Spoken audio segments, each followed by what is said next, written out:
C'est des bons lots, mais voilà, on attend peut-être un peu mieux, quoi. Bon, ce qu'il aura pour lui, c'est qu'il a toujours bien couru sur la piste d'Anguin, mais à part cette statistique, même s'il vient de changer d'entraînement et des fois le changement d'environnement a parfois un effet positif. Donc c'est vrai que sur le coup, en voyant son papier, on a du mal à le voir terminer dans les 5 premiers. Ouais, on a besoin d'être rassuré quand même concernant ce concurrent. Une étoile blanche pour Sud. Le 15, c'est Taïga du Rib qu'on connaît bien sous la selle, qui affronte de très bons lots au trot monté.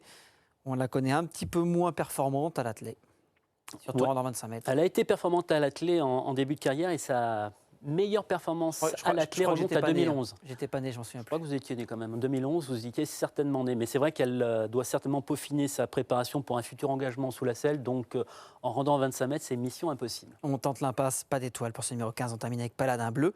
Paladin Bleu qui est surprenant quand même, hein. Malgré son âge. Il participe à l'arrivée quasiment de toutes les courses qu'il fait, que ce soit sous la selle ou à l'attelé, dans des bons lots à chaque fois, hein. Avec des super chronos. Ah ça non, mais moi il m'épate. Je sais pas, je sais pas s'il a franchi un cap encore cette année, mais il m'épate. Non, il n'a pas franchi un cap, enfin, pas encore. Disons qu'il a gagné 120 000 euros cette année, qu'il en a pris 150 000 ou 170 000 l'an passé. Et à l'âge de 8 ans, il a pris 150 000. Donc, c'est un concurrent qui vieillit très, très bien. Avec ses gains, il est obligé de courir de belles épreuves. À chaque fois, il termine en tête des battues. À chaque fois, il fait le petit parcours, mais à chaque fois, il prend des allocations. Alors, j'aurais préféré qu'il soit déféré comme à l'accoutumée lorsqu'il réalise ses meilleures J'aurais perfs. préféré qu'il soit sur un parcours réduit aussi. Il sait tout faire, mais il est vraiment performant sur les parcours de vitesse. Oui, c'est vrai qu'il est peut-être plus performant sur les parcours de vitesse, mais en faisant le petit parcours, il est toujours capable d'accrocher une allocation. Donc, même si en étant ferré, ce sera moins bien, moi, je me garderais de l'écarter totalement d'une sélection parce qu'il est capable, à son âge, de causer une grosse surprise. Et puis pour me contrer, Laurent Godard, j'aurais pu dire oui, Julien, les parcours de vitesse, il est performant, mais souvenez-vous, il y a 2 ans, il avait terminé 5e de cette épreuve. Ou un peu plus, c'était en 2011, je crois. Oui, Ah oui. il y a 2 ans. C'était 11, ça. 12, 13. Oui, non, donc, c'était ça. voilà. C'est bien ça. J'ai un peu de Donc, mal il avec fait bien les calculs, longues moi. distances. Mais moi, je l'aime beaucoup.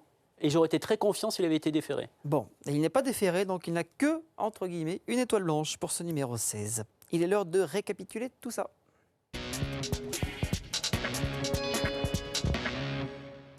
On a été, je trouve, très généreux. Vous allez le voir, avec 4 très bons points distribués, 4 étoiles dorées. Ça semble assez logique avec Tolkat Belloué, Rajat Venel, Rapide du Dijon et Rire Mutin. De très bons outsiders, de très bonnes deuxièmes chances qui peuvent même peut-être s'inviter à la gagne. On pense à Sancho Turgot, à Twist des Caillons, ou pourquoi pas Raja de l'Abbaye s'il reste sage. Les outsiders, ça peut être difficile, mais pour une 5e place, on ne peut pas complètement écarter ni Picardo, ni Rider de Tagore, ni peut-être Paladin Bleu. Quant à Taïga du Rib, sera vraiment la seule délaissée, plus performante au trot monté. On a certainement visé une autre épreuve, le pronostic pour terminer.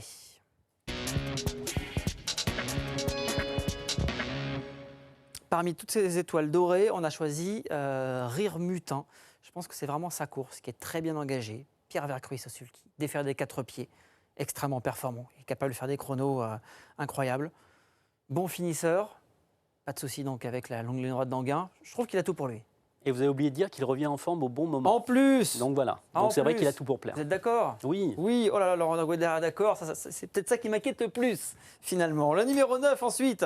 Vous l'aurez peut-être mis plus loin, vous, je le sais, Rapide du Dijon. Mais c'est un petit dur. Ouais, c'est un petit dur, mais j'ai peur que la meute lui tombe dessus dans la phase finale parce que lorsque vous allez aux avant-postes, vous avez toujours des snipers qui sont dans votre dos, qui profitent de l'aspiration et qui viennent vous tréfler dans les 50 derniers mètres. Bon, en tout cas, il va défendre chèrement ses chances, c'est certain. Rajat Venel, le numéro 6, en 3e position pour l'ensemble de son œuvre. C'est peut-être même un lauréat en puissance. Et le numéro 2, Tolkat Belloué, on a bien dû viser cette épreuve. Puis déférer des 4 pieds, elle est irrésistible. Voilà pour nos 4 bases. Ensuite, j'aime bien, je pense que vous me rejoignez là-dessus, Sancho Turgot, que je passe juste derrière, qui peut peut-être même monter d'un cran, car il est vraiment dans la forme de sa vie. Ouais, et c'est un cheval, je me répète, qui a toujours été très estimé par Franck Hain, donc il est capable lui aussi de jouer un très bon rôle, d'autant qu'il connaît la distance. Il a terminé 6e de cette épreuve l'an passé. J'aime beaucoup Carlos, le numéro 13, et la longue ligne droite va le servir. Peut-être pas le rythme de course s'il n'est pas très élevé, car c'est un excellent finisseur, mais qui est quand même capable de faire de belles choses, même dans des lots aussi bien composés. Disons qu'il représente la meilleure chance du 2e poteau, en tout cas la plus fiable. Le numéro 11, c'est Twist des Caillons, qui est quand même redoutablement engagé. 2070 € du recul. Voilà, c'est quand même assez fabuleux. Le Ferré des Donc, 4. on a dû viser cette épreuve et Oui, certainement. lui aussi c'est un teigneux. Il peut aller loin et on ne va pas oublier, je vous l'avais promis, on ne l'oubliera pas. J'ai eu peur. Mais non, il ne fallait pas avoir peur, il faut nous faire confiance. Le numéro 12, Raja de la Bailly, Jean-Michel Bazir évidemment. Impossible à éliminer, mais impossible à prendre en base actuellement aussi. On ne l'oublie pas dans ces jeux. À prendre en base, c'est... Oui, mais quand on a une épreuve avec autant de favoris, à mon C'est trop avis, on risqué. peut tenter la spéculation en prenant une base justement très spéculative. Et Raja de la Bailly, je suis persuadé qu'il va très bien courir samedi après-midi.